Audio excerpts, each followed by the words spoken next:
Bintang sinetron Tessa Kaunang masih memendam luka dan trauma besar dalam hidupnya, karena pernah menjadi korban kekerasan dalam rumah tangga, KDRT. Tessa Kaunang mengakui KDRT yang ia terima adalah dipukulin, dipecahin barang-barang miliknya, hingga dilemparin barang-barang. Karena itu, KDRT, makanya begini. Belum menikah, kata Tessa Kaunang ketika ditemui di Polda Metro Jaya, Semanggi, Jakarta Selatan, Kamis, tanggal 25 Mei tahun 2023. Sempat cerita perihal kakak pernah mendapatkan tindakan KDRT gitu saat menikah gitu, tanpa menyebutkan bersama siapa gitu. Ini seperti apa sih kejadiannya kak? Maksudnya apa yang terjadi gitu? KDRT seperti apa yang diterima kak?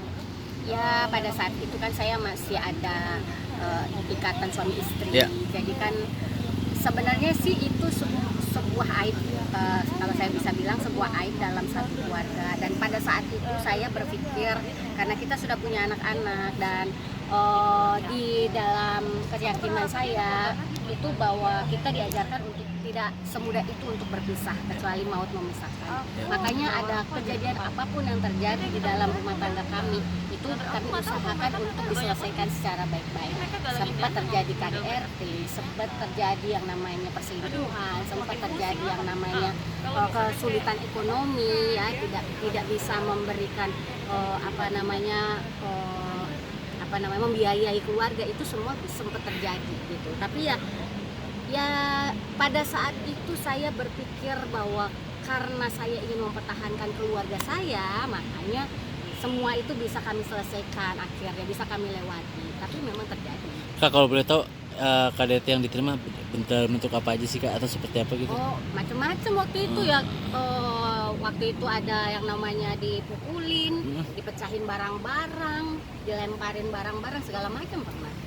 Dan itu efeknya kayak trauma sampai saat ini juga kah, atau seperti apa kak? Oh iyalah pastilah, itu namanya trauma pasti ada. Dan yang saya belum tanyakan justru mungkin kepada anak-anak saya, yang lebih terasa mungkin anak yang pertama ya, karena waktu itu justru saya nggak tahu kejadiannya. Yang tahu itu malah waktu itu manajer saya, dia dilaporin sama pembantu saya waktu itu, ART saya, bahwa anak saya itu sampai kabur ke bawah karena saking ketakutannya dengar kita teriak-teriak di dalam kamar, karena kita selalu di dalam kamar ya untuk menyelesaikan kayak begitu gitu.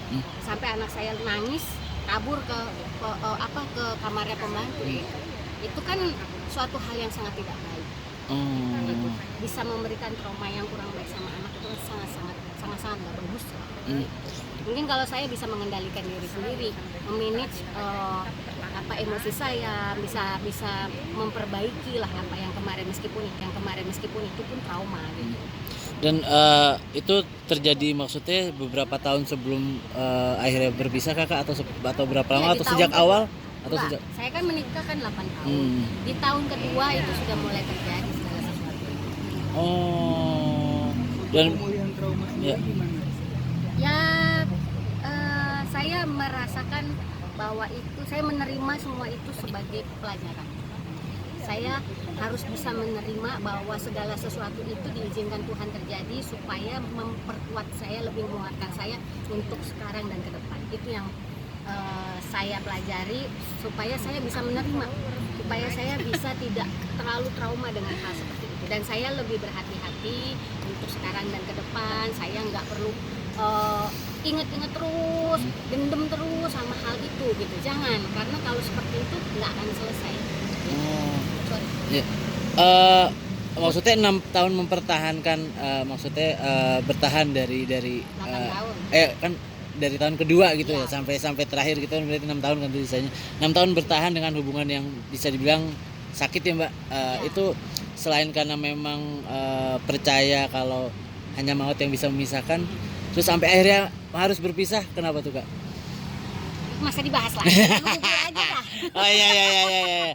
Tapi itu traumanya masih ada kah sampai sekarang, masih nempel kah sampai akhirnya masih belum siap untuk berumah tangga lagi Ya, Mas? ya itu dia, makanya kalau untuk masalah hal-hal yang terjadi di dalam rumah tangga itu kan mempersatukan dua pikiran ya kan. Ya. Dan kita itu sekarang kayak saya udah nggak muda lagi. Dulu mungkin karena saya pengen buru-buru, ayo dong cepetan, gue punya pasangan, gue nikah, gue punya anak kan gitu. Ya. Nah kalau sekarang ini kan saya udah punya anak, saya itu udah lebih berumur, jadi makanya sampai sekarang mungkin ini salah satu alasan kenapa saya tuh nggak buru-buru nikah gitu. Kenapanya? Karena saya pengen benar-benar kalau sudah cocok banget, kalau sudah memang bisa dia yang memenuhi semua kekurangan saya, begitupun saya bisa memenuhi semua kekurangannya dia, kita bisa saling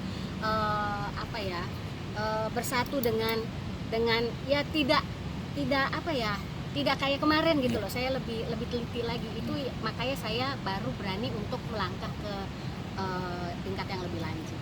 Tapi kejadian itu masih terngiang-ngiang Kak sampai sekarang Kak, atau seperti Ya apa? pasti. Nah, makanya saya kepengen kalaupun saya pada saat nanti saya mendapatkan suami itu benar-benar orang yang benar-benar yang tidak seperti itu, karena ternyata setelah saya pelajari ya, setelah saya sudah umur segini, yang namanya karakter itu pasti akan terlihat di awal pun kita berhubungan pasti akan terlihat, karena karakter seseorang itu bukan tidak akan pernah berubah, tapi susah untuk berubah. Kita tidak bisa merubah karakter orang gitu ya. Jadi kalaupun misalnya di kasar dari awal pasti kita tahu gitu. Nah dulu saya nggak mau dengerin, sebenarnya orang tua saya, teman-teman dekat saya udah pernah ngomong seperti itu, tapi saya nggak mau dengerin, itu salahnya. Jadi kalau sekarang saya lebih berhati-hati lagi gitu. Jadi tungguin aja undangan dari saya ya. Kalau sudah yakin baru gue kawin gitu. Sepertinya ada pesan ya sih buat Para wanita. Ya, para korban KDRT atau seperti itu ya. Namanya berumah tangga itu pasti nggak gampang ya. Kita itu harus sangat-sangat siap gitu ya. Jangan oh iya karena kita saling cinta terus habis itu kita langsung nikah, nggak bisa begitu, karena cinta itu bisa memudar.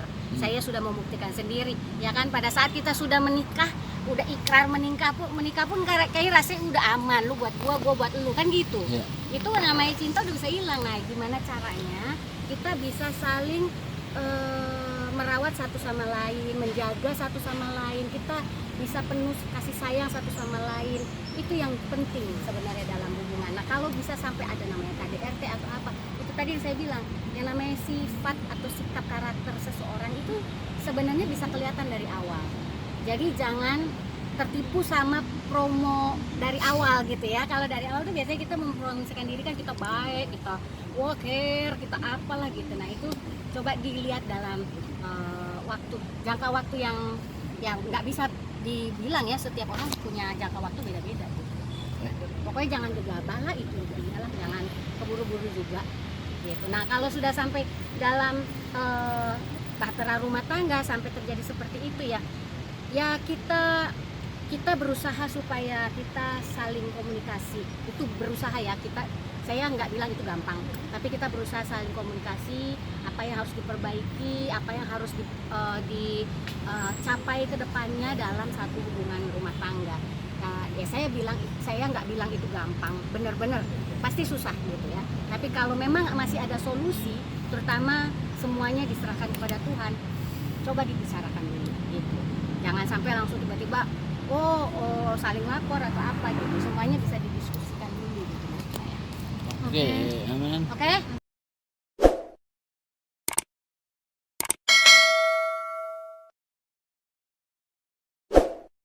Jangan lupa subscribe ya.